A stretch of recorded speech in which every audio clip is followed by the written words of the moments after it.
Welcome back to The Whisper Knows. This is the place where stories don't scream, they whisper. Tonight's question is simple, and once you hear it, you won't be able to unhear it. What if it's true that the man at the bus stop hasn't aged in 30 years? In Weller's Creek, people didn't tell that story like a joke. They told it like a warning. At the edge of town, across from the ruins of an old diner, there was a bus stop no bus had used in years. The glass was cracked, the bench was rusted, the route sign was half torn away, and every night at exactly 11:13 p.m., a man sat there. Same dark coat, same still hands, same face. Mara had seen him once when she was 10, through the rain-streaked window of her mother's car. A flash of lightning lit the shelter, and there he was, dry in the storm, staring ahead, like he belonged to another time. "Mom," she had whispered. "Who was that?" Her mother's hands tightened on the wheel. "Don't look at him." That was all she said. 19 years later, after her mother's funeral, Mara returned to Weller's Creek. The town felt smaller, quieter, wrong in a way she couldn't explain. That first night, unable to sleep, she drove through the empty streets with no destination in mind. Then she passed the old bus stop. The dashboard clock changed to 11:13 p.m. He was there, exactly as she remembered him. Not older, not changed, not humanly possible. Her breath caught. The car slowed. And then, with terrible calm, the man turned his head and looked directly at her. Not like a stranger seeing a passing car, like someone recognizing a face he had been waiting a very long time to see. Mara drove home, shaking. The next morning, she searched through her mother's old things and found a faded Polaroid from 1996. A parade on Main Street, children waving, flags hanging from storefronts. In the far corner of the picture, at the bus stop, sat the same man. That was when Mara realized the story was true, or at least true enough to ruin sleep. By noon, she was in the town library, pulling old newspapers, photographs, anything that might explain him.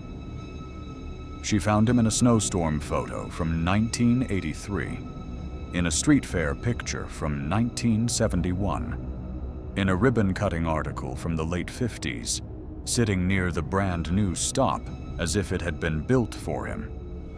Each image showed the same thing, the same coat, the same face, the same waiting.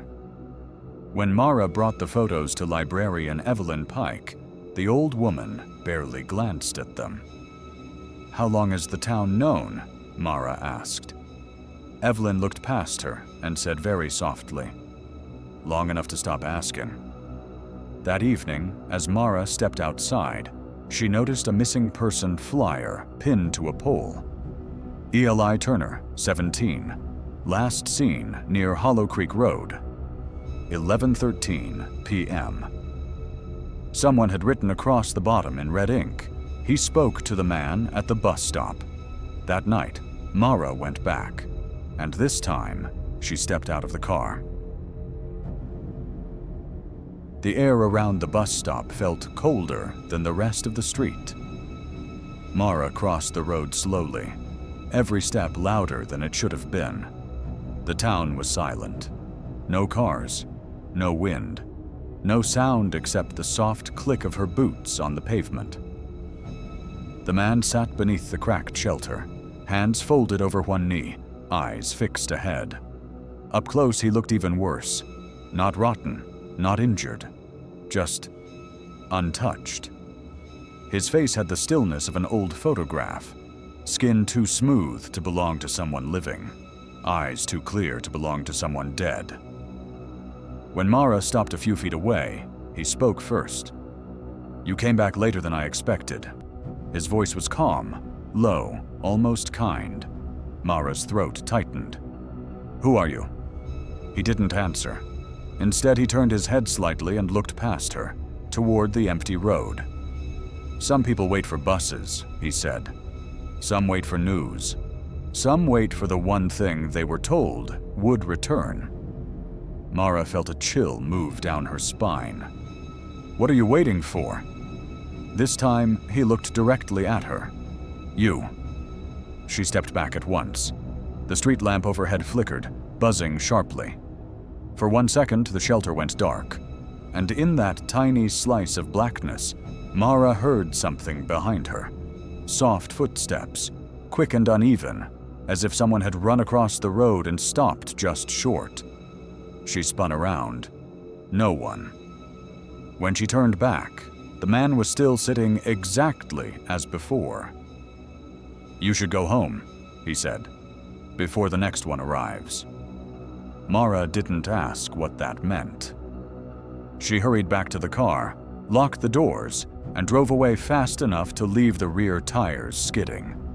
At home, she called the number on Eli Turner's missing person flyer. His sister answered. At first, she didn't want to talk. Then Mara mentioned the bus stop, and everything changed. Eli had vanished 3 nights earlier. He'd been walking home from a friend's house just before midnight. Another boy who had been with him swore Eli stopped when he saw someone at the old shelter. "He said the guy looked lost," his sister whispered over the phone. "Like he'd been waiting forever." Eli went over to talk to him. My friend got scared and kept walking. When he looked back, her voice broke. Eli was gone. Gone how?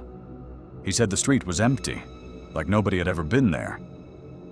After the call, Mara sat in the dark kitchen until she remembered something her mother had once said years ago, after too much wine and not enough sleep. If you ever see someone waiting where nothing arrives, keep moving. At the time, it had made no sense. Now it felt like a warning passed down too late. Mara went to bed near dawn, fully dressed, and woke a few hours later to the sound of knocking. Evelyn Pike stood on the porch holding a thin cardboard file. "I changed my mind," the librarian said. "You should see this before he decides you've waited long enough." Inside the file was a newspaper clipping from 1968. A boy had disappeared near Hollow Creek Road. Then a teacher. Then a mechanic. Every case had one detail in common. Each person had last been seen near the bus stop at 11:13 p.m. On the back of the clipping, written by hand, were 6 words. "He only speaks to the marked ones." Mara looked up. "What does that mean?" Evelyn's face had gone pale. "It means," she said, "if he spoke to you, he thinks your turn is coming." Mara read the clipping 3 times, then a 4th. The words never changed. He only speaks to the marked ones. Evelyn refused coffee, refused to sit, refused to stay longer than necessary. She stood in the kitchen like someone afraid the walls might be listening. "There are stories older than the town records," she said. "My grandmother told them to me when I was a child. She said the man didn't appear when the bus stop was built. The bus stop was built where he already was." Mara stared at her. "That makes no sense." "No," Evelyn said. "It doesn't. According to the stories, long before there were paved roads or street lamps, travelers vanished on that stretch of land. A rider would disappear, then a farmer, then a child sent home before sunset. People said there was a place on that road where waiting became something else, a kind of invitation, a threshold." "And the man?" Mara asked. Evelyn hesitated. "Some believed he was the first one taken. Others thought he was what stayed behind." Mara's stomach turned. "Taken where?" Evelyn looked toward the window. "Nobody who found out ever came back right." After she left, Mara searched the house again, this time looking for anything her mother might have hidden. In a drawer beneath old utility bills, she found a small cassette tape labeled in shaky handwriting. "Do not play at night." Mara looked at the clock. 4:42 p.m. Close enough. She found an old tape recorder in the garage and pressed play. At first there was only static. Then her mother's voice, younger, trembling. "If you're hearing this, I either died before I could tell you, or I was too afraid to try." Mara stopped breathing. "I saw him speak to your father," her mother said. "That was the night before he disappeared." A crackle of static swallowed the next second. "He told your father something at the bus stop. I couldn't hear it. But when your father came home, he wouldn't answer me. He just sat at the kitchen table and kept looking at the clock. At 11:13 the next night, he walked out of the house. I followed him as far as the porch. The tape hissed. He was standing across from the bus stop, looking at the man like he was waiting for permission. Then the street lamp went out." Mara's hand shook against the recorder. When the light came back, there was only one man sitting there. The tape ended with a click. For a long time, Mara sat in silence, staring at nothing. Her father had not abandoned them. He had been taken. And somehow, after all these years, the thing at the bus stop had noticed her too. That night, Mara didn't wait at home. She drove to Hollow Creek Road before 11 and parked where she could see the shelter from a distance. She brought the photographs, the clippings, the tape, as if evidence still mattered against something like this. At 11:12 p.m., the road was empty. At 11:13 p.m., the street lamp flickered once, and he was there, not arriving, not walking into frame, just suddenly seated beneath the glass. Then Mara saw something worse. On the bench beside him, there was an empty space, a place being saved. And as she watched, the man slowly turned his head toward her windshield and raised one hand.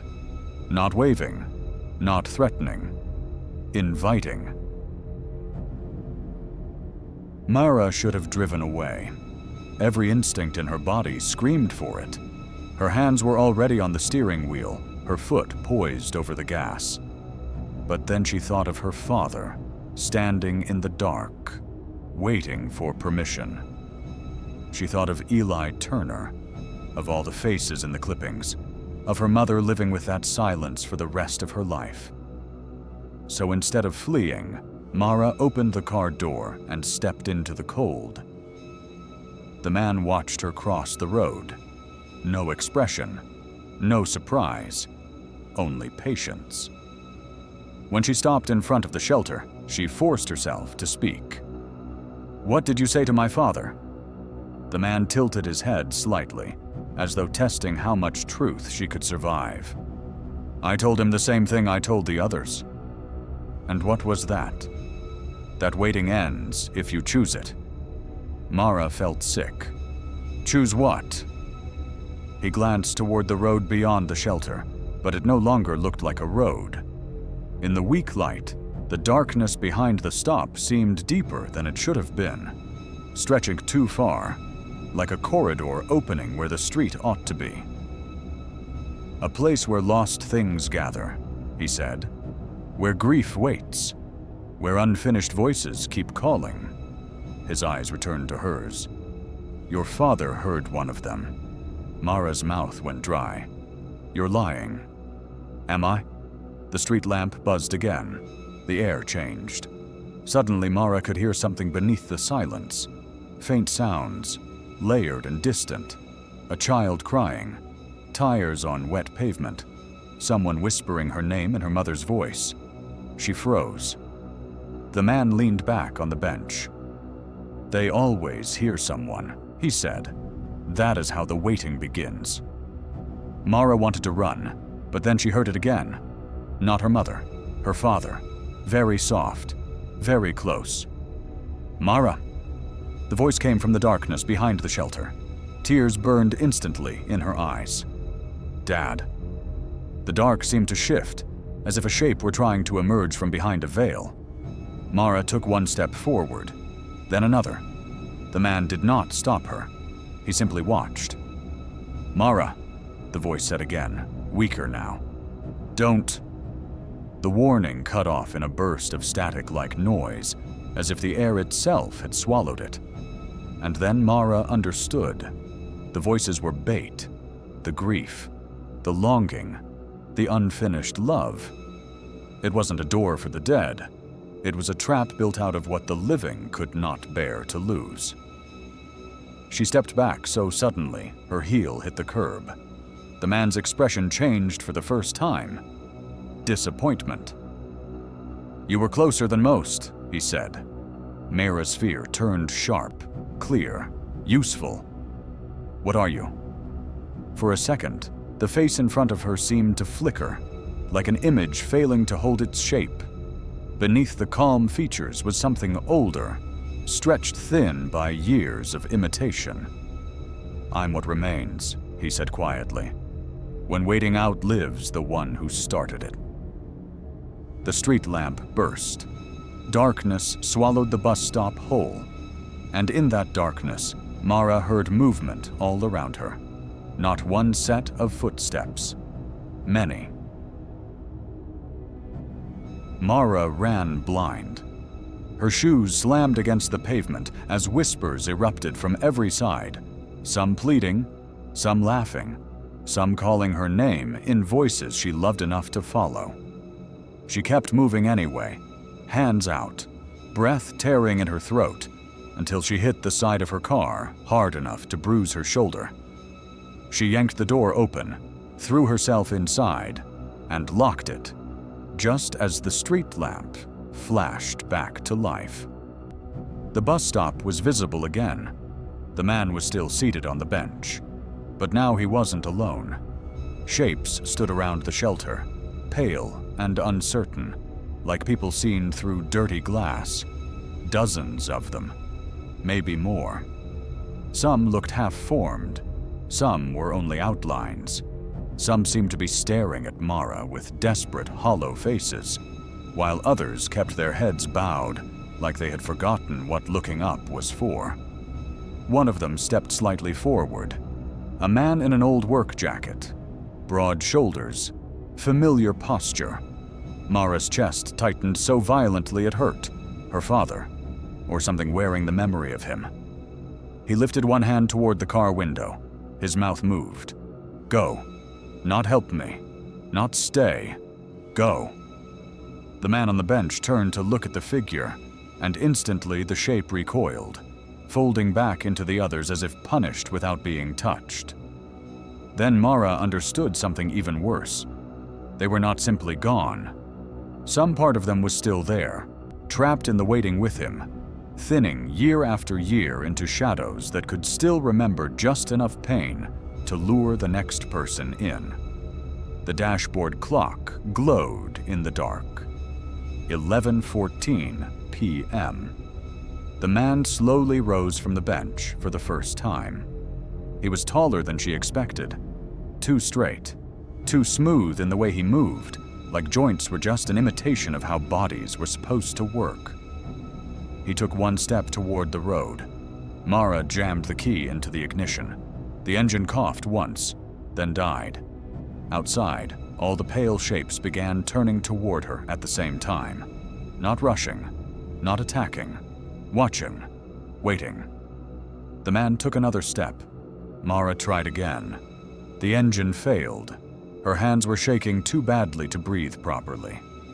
She looked up and saw him standing in the headlights now, face calm, one hand slightly extended as if asking her to come out and finish this politely.